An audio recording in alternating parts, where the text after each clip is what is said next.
Reasons, excuses, and blame in relationships. Sharon Horne-Ellstrom here. Welcome to day 166 of our BU 365-day challenge. To do one thing every day that improves us, makes us a little bit better than the day before. So we're continually moving toward becoming the best version of ourselves, the person we want to be on the planet, so we can set the example for other people. So today, our relationship well-being related, because we want well-being in every area and aspect of our life, especially relationships, is reasons, excuses, blame, accusing, etc., and how that plays out in our relationships. Now, I did a bunch of research on the reason businesses fail, because I got sidetracked, and sometimes I do that, and it really boils down to a lot of planning and relationships and how we conduct ourselves. Are we behaving in ways that are consistent with who we really are, that match our core values and morals, or not? And that also ends up being reasons and excuses and blame. Now, to me and to the internet and the definition about reasons in relationships, and the distinction between reasons and excuses, and then blame is kind of part of excuses, in my opinion. So reasons are used to explain, and they imply that fault is sincerely recognized and accepted. So you take responsibility and are accountable for the results that happen in your relationships. Guess what? The only things we can control, the only things we can change, the only things we personally have any power over in any area and aspect of our life, but especially in relationships, because relationships involve other people, unless we're talking about the relationship with ourselves. And guess what? We're responsible for that too, because we're both sides of that relationship. Relationship infers more than one person, but we also have to remember the most important relationship on the planet is the relationship we have with ourselves. So reasons imply, they're used to explain what happened, and to me, when we're giving reasons, we're taking responsibility and we're understanding and learning the lessons from the mistakes that we make. Because guess what? We're all human. We make mistakes, and we either learn from those mistakes or we repeat those mistakes until we learn the lesson. I wish that weren't the way it was, and that it wasn't the way it's played out in my life and pretty much everybody's life I know. But the truth is, if we don't learn the lesson from the first time or the second time or the third time we make the mistake, we will make the same mistake over and over again until we get it, until it gets in our little thick skulls and we realize on a conscious level, oh, what I've been doing isn't working for me. Maybe I should try something else. The type person I've been getting involved in romantic relationships with is the same type person in different skin, right? Over and over and over again. A lot of us, me included, have done that. Picked the wrong people for me, thinking they were what I wanted or what I should want, only to find out they were absolutely the opposite of the type person I should be picking for me. So, when you say, oh, I always date bad boys, or I always pick bad boys, well, you can choose to continue to pick bad boys and then commiserate over why, the reasons why, but really the excuses why your relationship is so bad.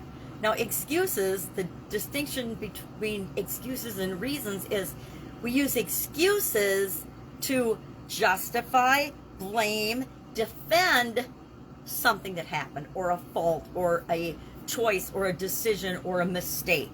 And so instead of taking responsibility and being accountable and then fixing and learning from and changing what we need to change about ourselves that we have control over, we just make excuses, and we pile out the excuses and all the reasons, because reasons can be dressed up like excuses when we are not taking responsibility for what happened. Now, things outside of our control are not our responsibility. So whenever you see annual reports for businesses, and maybe this is why I look for all the reasons businesses fail, because there's all these reasons that businesses give for failing.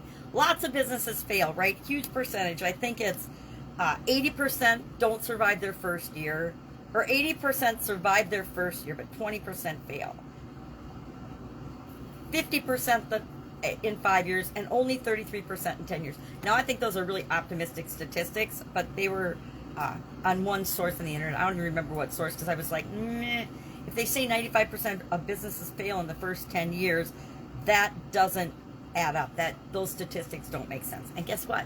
Statistics a lot of times don't make sense, because you can manipulate and make statistics show and prove anything you want.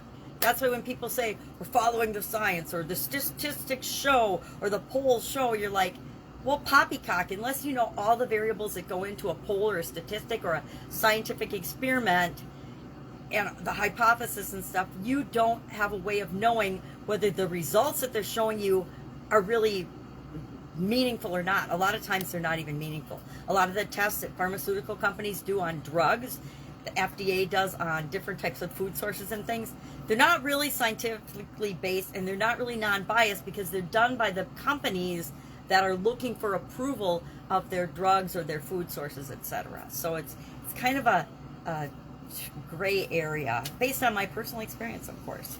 So reasons versus excuses. Now, yesterday I did a little thing that was kind of fun, and I'm kind of embarrassed to show you, but I did a little tally of criticism and judgment. And whenever I was judgmental or critical of something, or I was judgmental or critical of myself, or I heard other people being judgmental or critical. Now, I actually was out in the world yesterday, so it was a more valid experiment than a lot of days when I'm just in my home office.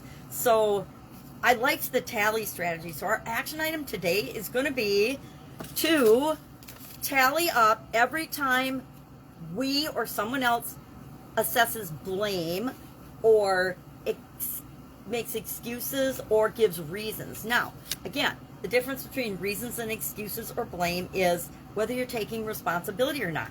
Now, again, we can only take responsibility for the things that we can control. So a lot of businesses went out of businesses and used the excuse or the reason of the COVID-19 pandemic. And yes, millions of businesses were shut down. Actually, probably more than that. Millions and millions and millions and hundreds of millions of businesses. Anyway, lots of businesses were shut down or impeded, yet some of those businesses found ways to continue to serve the people that they serve and survive, because they're like, yeah, we can't do things the way we used to, but we're going to figure out a way to do what we need to do to get by. Millions of people were sent home without paychecks, but they had to find ways to survive and continue to move forward and provide for their family, homeschool their kids, etc. They couldn't just shut down and stop and not do anything during the pandemic. So I love this topic, and it's really important. And I'm going to share quickly 6 ways to stop making excuses forever, because I think it's important that we control what we can control in our life. We let go of what we can't control, and we stop making excuses and blaming other things that really shouldn't matter in our life at all. We are free, believe it or not, still in the United States, to create the life that we want. And nobody can stop us once we decide and choose and commit to creating that life for ourselves. As long as it's legal and moral and ethical and making the world a better place, you won't be stopped from doing that, right? As long as you're not harming other people or animals or whatever makes sense. So reasons and excuses. So what are 6 ways that we can stop making excuses forever? Number 1, stop harping on past failures. Stop thinking about, stop even consciously and subconsciously, stop talking about, stop sharing all of the past mistakes that you've made. Just let them go. Now, it helps if you learn the lesson from those past mistakes or misfires or missed opportunities. Some people spend all of their time commiserating over a missed opportunity that they had 20 years ago, and instead of just looking for another opportunity, because they're all around us all the time, they're still harping about that missed opportunity, that once-in-a-lifetime opportunity when they didn't buy that Apple stock or they didn't buy that whatever that they should have. Now it's cryptocurrency, I suppose. Number 2, take responsibility for your mistakes. Guess what? We all make mistakes, and the only way you can learn from them is we can say, oh my God, I wish I wouldn't have said that. Oh my goodness, I wish I wouldn't have done that. Oh my goodness, and what am I going to do next time to make sure I don't make that same silly mistake? Next time I'm not going to tell my significant other that he or she has a fat you-know-what and looks terrible in the outfit they have on. Maybe there's a better way to present that. Number 3, and I arranged these based on how I think that the level of importance is in the steps. I said focus on and build on your strengths. Always focus and build on your strengths. Number 4, stop comparing yourself to others. We are each unique, amazing, incredible, infinite beings, snowflakes, and we should never compare ourselves to others because nobody else on the planet has or is us. Nobody has had the same experiences. Nobody has had the same opportunities.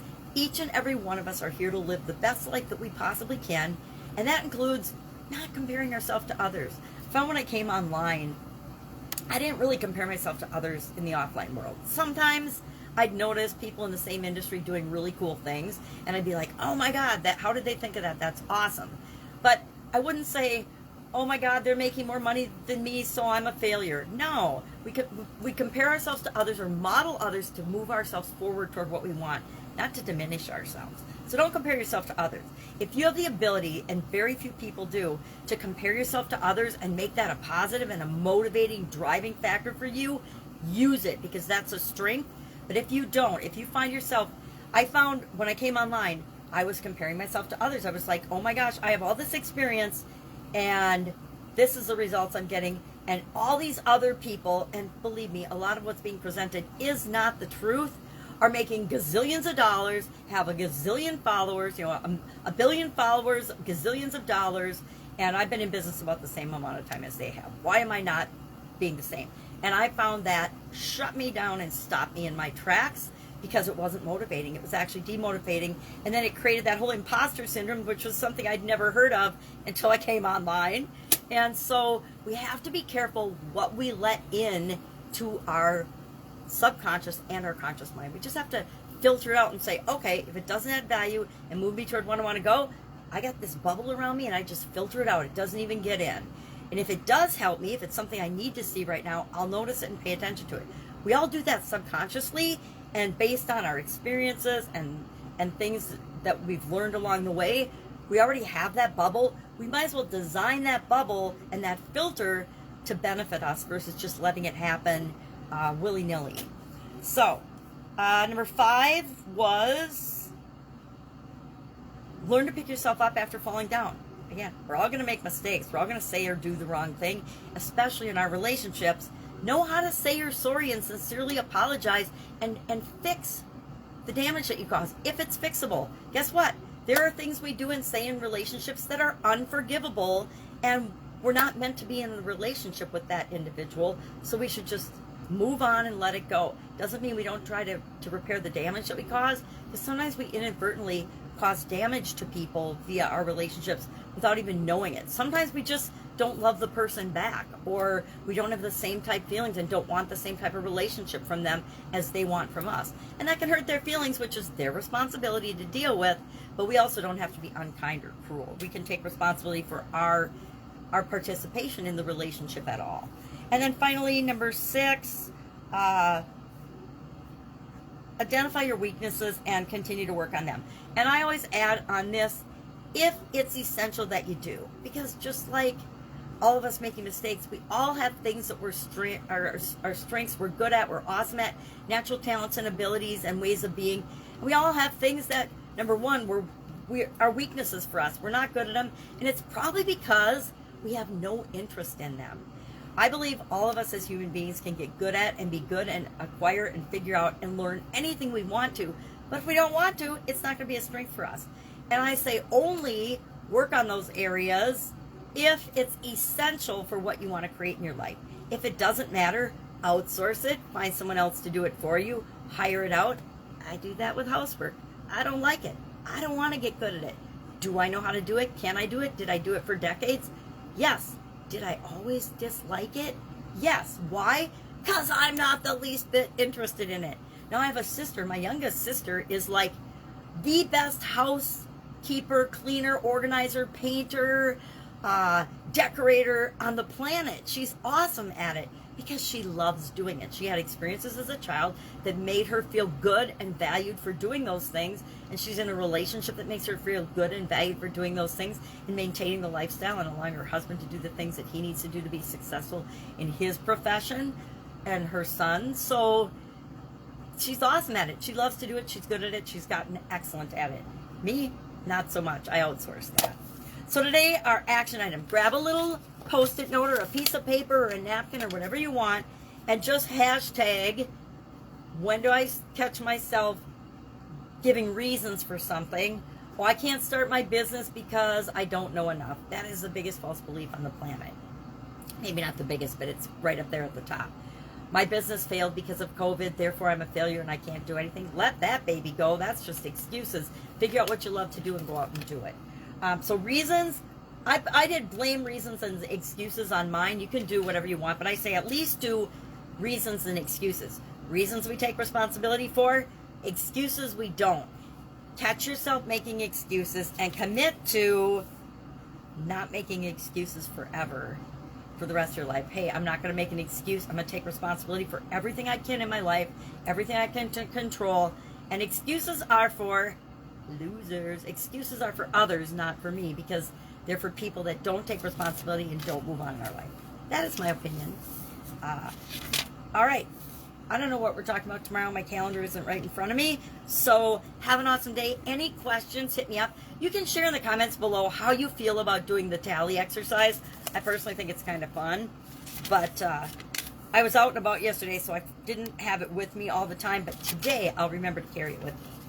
All right. Have an awesome day. If I can help you in any way, ask. Otherwise, I'll see you tomorrow.